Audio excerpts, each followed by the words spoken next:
Here are the top stories for today, February 10, 2020. The Office of the Solicitor General, or OSG, urges the Supreme Court to revoke the existing franchise of broadcast network ABS-CBN. 30 Filipinos returned home from the center of the novel coronavirus outbreak in China. The DILG assures preventive measures are in place in the quarantine area for Filipinos from China in Capas, Tarlac. And Cagayan de Oro City launches its local task force to end communist insurgency.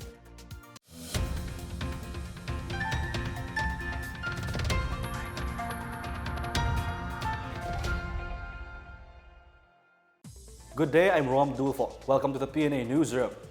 Our top story, the Office of the Solicitor General on Monday has filed a quo warranto petition before the Supreme Court seeking to forfeit the legislative franchises of broadcasting giant ABS-CBN Corporation and its subsidiary ABS-CBN Convergence Incorporated. In a statement, Solicitor General Jose Kalina says, quote, "We want to put an end to what we discovered to be highly abusive practices of ABS-CBN benefiting a greedy few at the expense of millions of its loyal subscribers. These practices have gone unnoticed or were disregarded for years," unquote. Kalina said ABS-CBN has been hiding behind an elaborately crafted corporate veil and alleged that it was allowing foreign investors to take part in the ownership of a Philippine mass media entity by issuing Philippine deposit receipts through ABS-CBN Holdings Corporation, which is a violation of the 1987 Constitution. Under the 1987 Constitution, mass media ownership is limited to Filipinos. Kalina adds the broadcasting firm abused the privilege granted by the state when it launched and operated a pay-per-view channel in ABS-CBN TV Plus, the KBO channel, without prior approval or permit from the National Telecommunications Commission, or NTC. Kalina said ABS-CBN Convergence Incorporated resorted to an ingenious corporate layering scheme in order to transfer its franchise without the necessary congressional approval. At least 11 lawmakers filed proposals to take up whether the Lopez-controlled firm's congressional franchise should be granted when its original franchise expires next month. Under the law, the grantees of a broadcasting franchise must secure from the government, through the NTC, the required permits and licenses for their operation. The ABS-CBN says these allegations cited by the OSG in his press statement are without merit.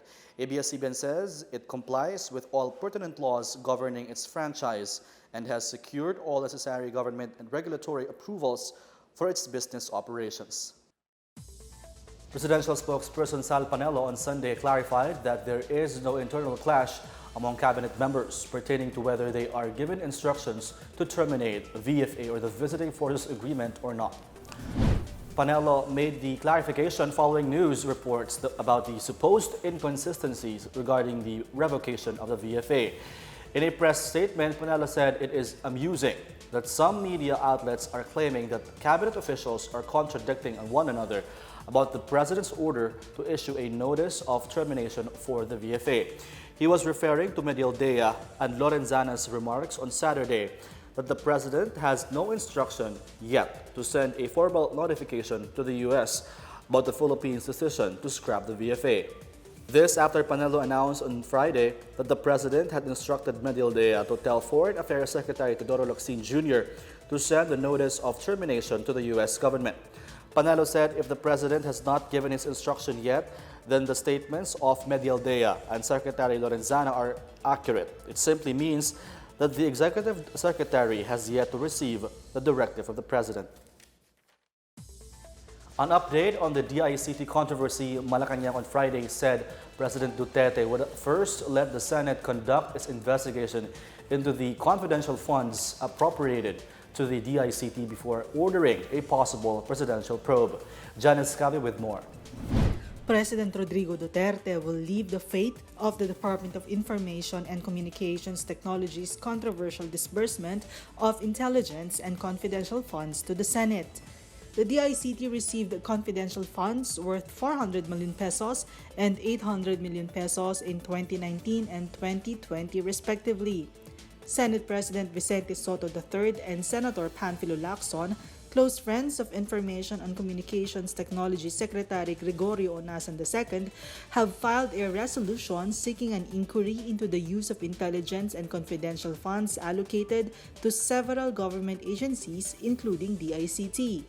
In an audit observation memorandum dated January 20, the Commission on Audit flagged the agency's supposedly irregular release of 100 million pesos each on November 8, December 3, and December 17 last year as cash advance for confidential expenses in connection with cybersecurity activities.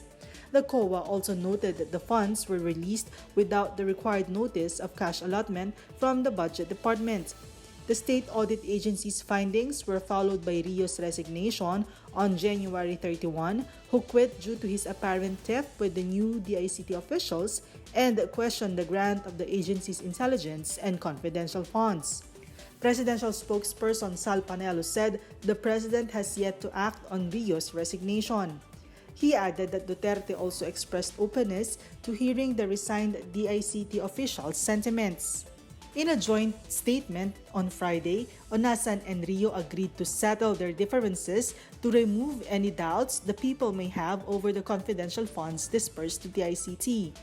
The DICT said Rio never mentioned any anomaly in the disbursement of the department's confidential fund and that its inclusion in the agency's budget were previously proposed by Rio himself.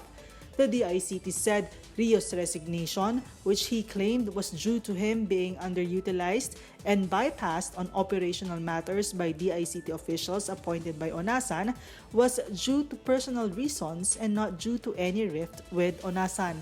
For the PNA Newsroom, I'm Janice Cave. The Department of Foreign Affairs on Saturday said it is monitoring the case of a Filipino in the United Arab Emirates or UAE reportedly infected by coronavirus. In a statement, DFA said the concerned Filipino is under observation and is being given the necessary medical care in accordance with the highest standards in the UAE. The patients were reportedly identified through the continuous periodic screening being conducted by UAE in accordance with WHO standards for people with symptoms of the new coronavirus.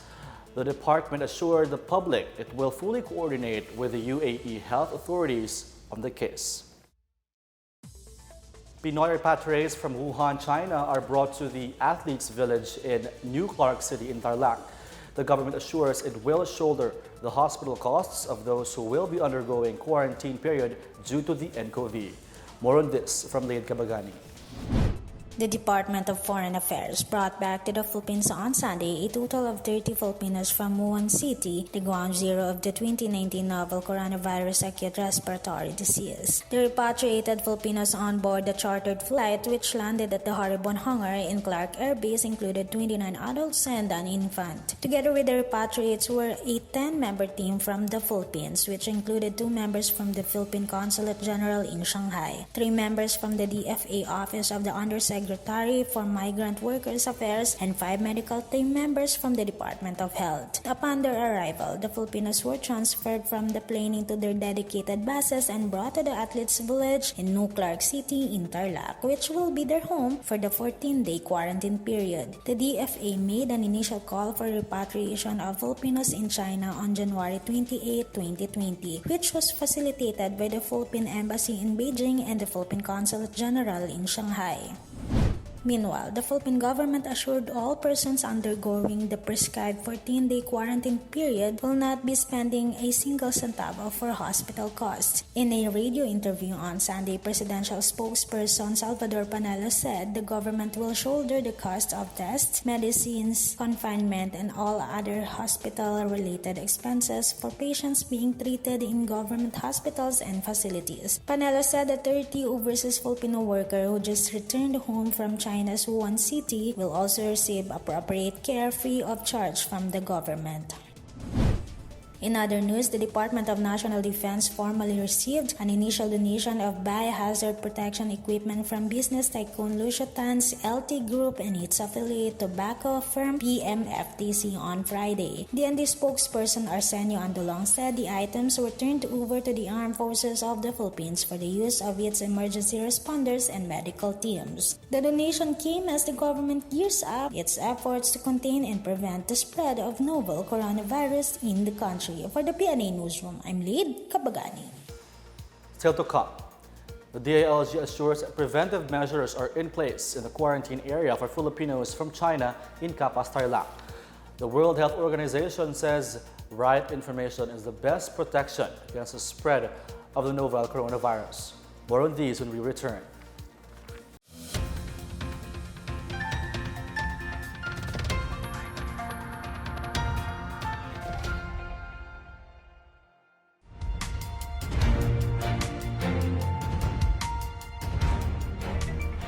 Ika-4 ng Pebrero, nagsagawa ng cabinet meeting si Pangulong Rodrigo Roa Duterte na dinaluhan ang kanyang mga gabinete. Bungad na issue ang pagtugon ngayon ng gobyerno sa problema ng 2019 novel coronavirus o nCoV. Humarap sa pagpupulong si Health Secretary Francisco Duque III at siniguro niya na nakalatag na ang lahat ng safety measures para mapigilan ang pagkalat ng virus sa bansa, katuwang ang iba't ibang ahensya ng pamahalaan. Labis naman ang pag-aalala ni Pangulong Duterte sa kalagayan ng kanyang mga kababayan na manggagaling sa China. Kaya ipinunto ni Secretary Duque na inihahanda na nila ang Clark City para gawing quarantine area ng mga magbabalikang OFWs. Inaasahang lalapag ang unang batch ng repatriated Filipinos sa Clark Airport at sa Sabado yan, Inutusan ni Pangulong Duterte ang kalihim na personal na harapin ng mga uuwing OFWs para agad matugunan ang kanilang mga pangangailangan. Nagbabala rin ang Pangulo sa mga pasaway na barangay captains na maharap sila sa kaso kung hindi susunod sa utos ng gobyerno. Nagpaalala rin siya sa publiko na sumunod sa protocols para malabanan ng virus. Dahil dyan, inutusan niya ang Presidential Communications Operations Office o PCOO na magbabad sa pagbibigay ng tamang impormasyon sa publiko. Kasunod ng temporary travel ban ay pinatutupad ngayon ng Bureau of Immigration. Ang DepEd naman, pinaalalahan na mga estudyante na iwasan muna ang mga matataong lugar at nag-utos na rin sila na ihinto muna ang field trips para iwas aberya. Para sa latest updates, bisitahin lamang ninyo ang Laging Handa Facebook page, pati na rin ang PCOO, RTVM, PNA, PIA, RP1, IBC at DOH. Alamin at makialam, huwag magpapabiktima sa fake news. Ito po si Benji Durango nagpapaalala na sa anumang oras at pangyayari, dapat laging handa.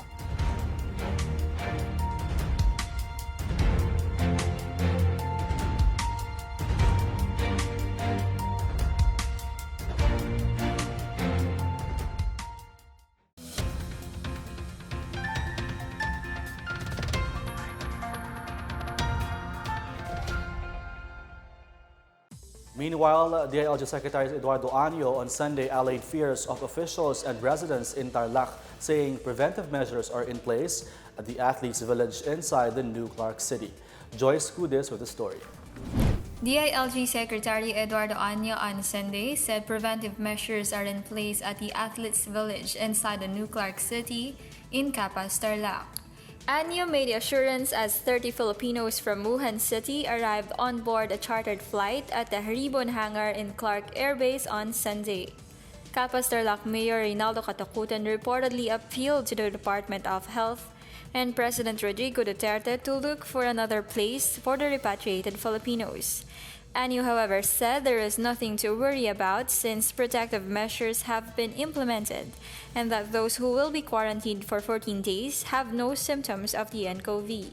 The DOH as well as the Bases Conversion and Development Authority earlier assured that all precautionary measures are in place to ensure the safety and protection of residents in Capas, Tarlac.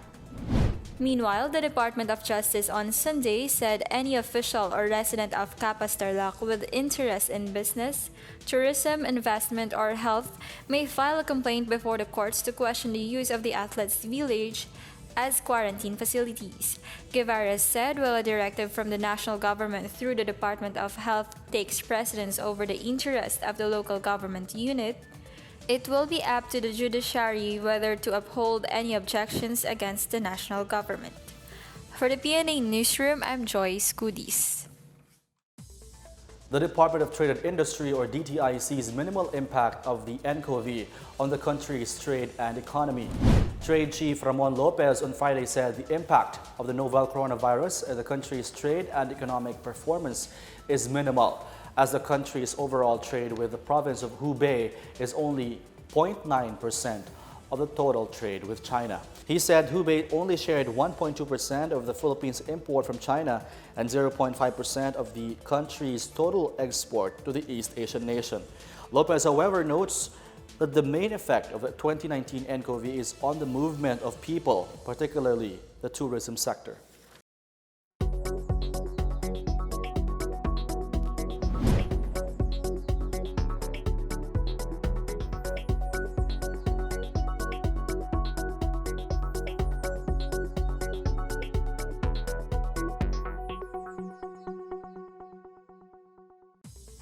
In Dumaguete, another person out of the 8 who are undergoing investigation tested negative for the novel coronavirus. These 8 PUIs, or persons under investigation, came into close contact with the 2 Chinese nationals infected with the 2019 nCoV. Last Thursday, 4 other PUIs also tested negative for the 2019 nCoV based on the results of throat swab samples sent to the Research Institute for Tropical Medicine. The RITM's result for the 5th PUI came Sunday. There are 3 more PUIs, however, who are also awaiting test results from the ITM. All 8 PUIs have manifested flu-like symptoms and are currently under quarantine in an isolation facility at the Negros Oriental Province Hospital. Alright. Since Thursday, ladies and gentlemen, until Sunday, 5 results came. All are negative of the novel coronavirus. Just this morning, the 3 remaining results from RITM were released. All are negative. Meanwhile, the number of persons under monitoring in Negros Oriental for either coming into close contact with infected Chinese nationals or had a history of travel to China, Hong Kong, or other countries with nCoV cases rose dramatically over the weekend from 38 to 74. This is due to consolidated reports from local government units, or LGUs, in Negros Oriental like Dumaguete, Bayawan, Zamboanga, Sibulan, Tanhay, and San Jose. 9 Chinese nationals are still placed under quarantine. 2 of them will end their quarantine on February 12, while 7 of them will end their self-quarantine on February 14.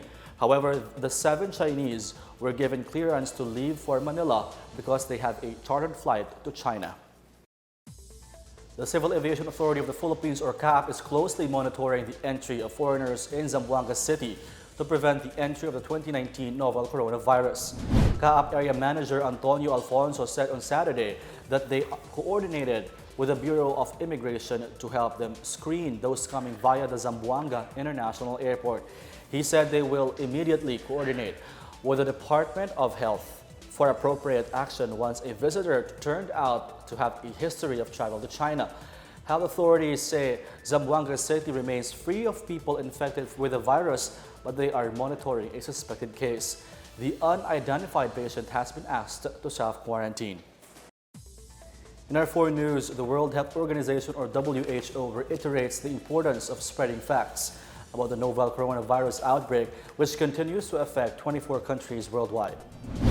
WHO Director General Tedros Adhanom Ghebreyesus said people must have access to accurate information to protect themselves and others. Ghebreyesus said the WHO is also battling the trolls and conspiracy theorists that push misinformation and undermine the outbreak response. To ensure that right information on the issue spreads worldwide, Ghebreyesus said the WHO is leveraging its existing information network for epidemics. The WHO's Infodemics team and Communications Department also work together to deliver information to the public, which includes mythbusters and live interviews with experts. They are also engaging with search, social, and digital companies to promote accurate information from credible sources and connecting with influencers to help spread factual messages to their followers. Up next, About 900 pigs suspected of having African swine fever are culled in Bulacan. And Cagayan de Oro City launches its local task force to end insurgency. The PNA Newsroom returns after these reminders.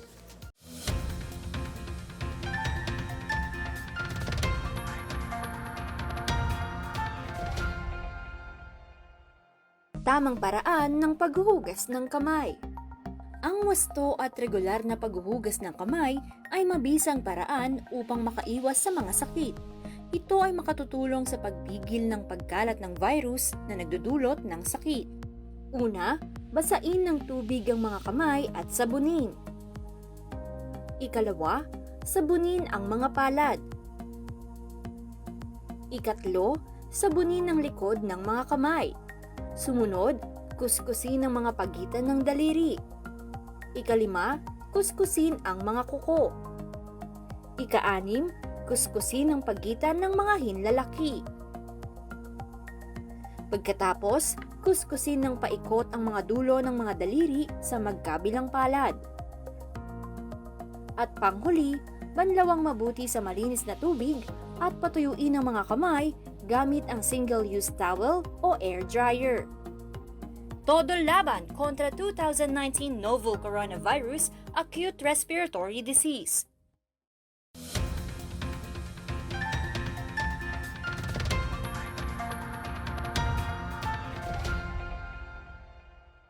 Some 900 pigs were culled Saturday in a farm in Norzagaray, Bulacan after testing positive for the African swine fever or ASF.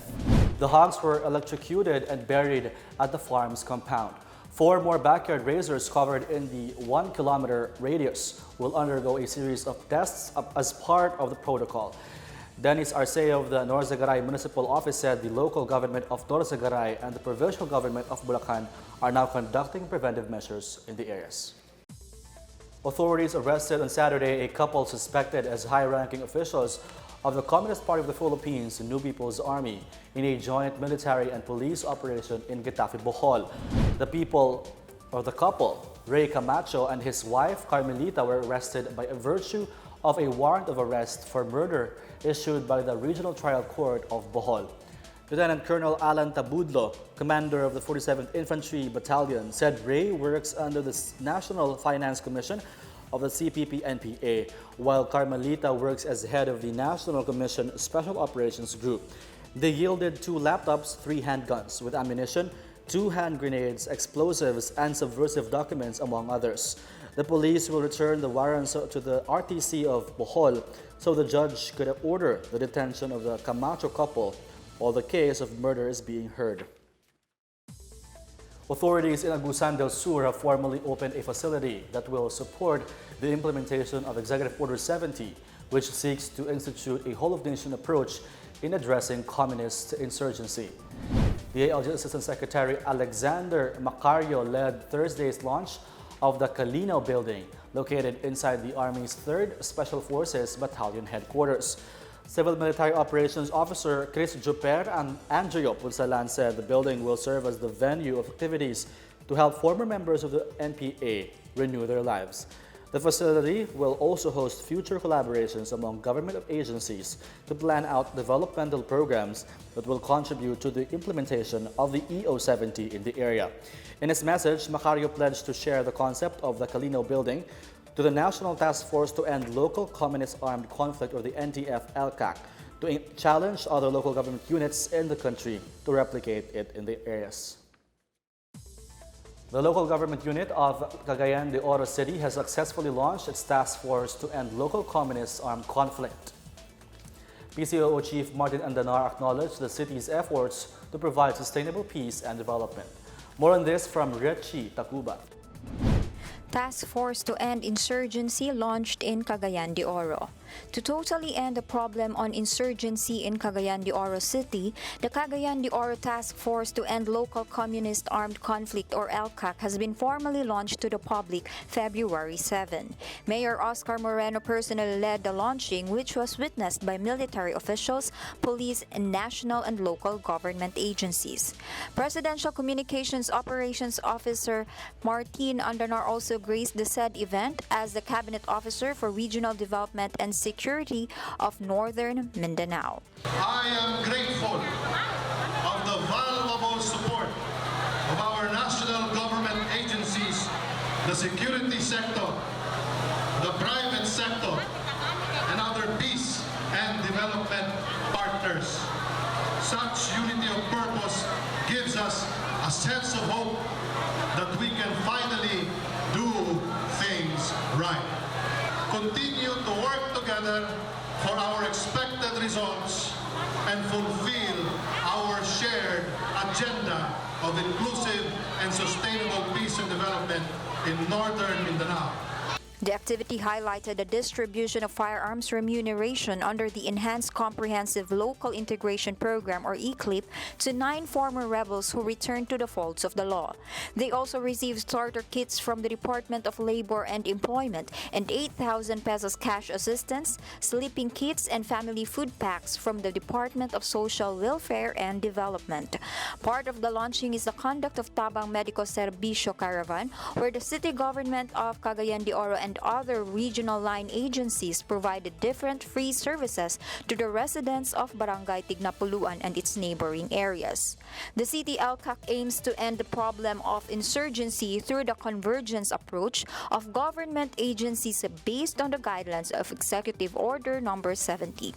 Sa ating pagtulong-tulungan para mapaabot ang serbisyo sa ating mga kababayan and accordingly remove yung mga obstacles to growth and prosperity. Alam na ng ating mga kababayan that the government really is concerned for the welfare of all.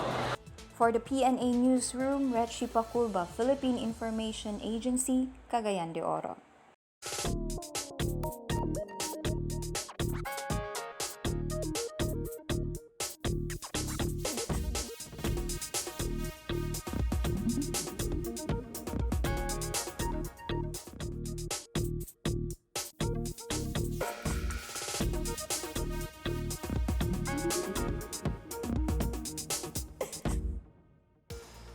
Take another look at today's biggest stories. The Office of the Solicitor General, or OSG, urges the Supreme Court to revoke the existing franchise of broadcast network ABS-CBN. 30 Filipinos returned home from the center of the novel coronavirus outbreak in China.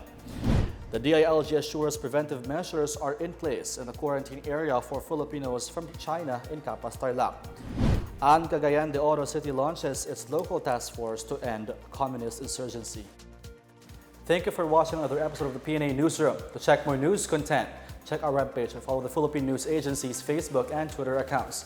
For more news about the government, how it serves Filipinos, look for these hashtags in all our social media platforms and websites. We are shown on the pages of the PCOO and its attached agencies. Also watch us on television on PTV4 and IBC 13.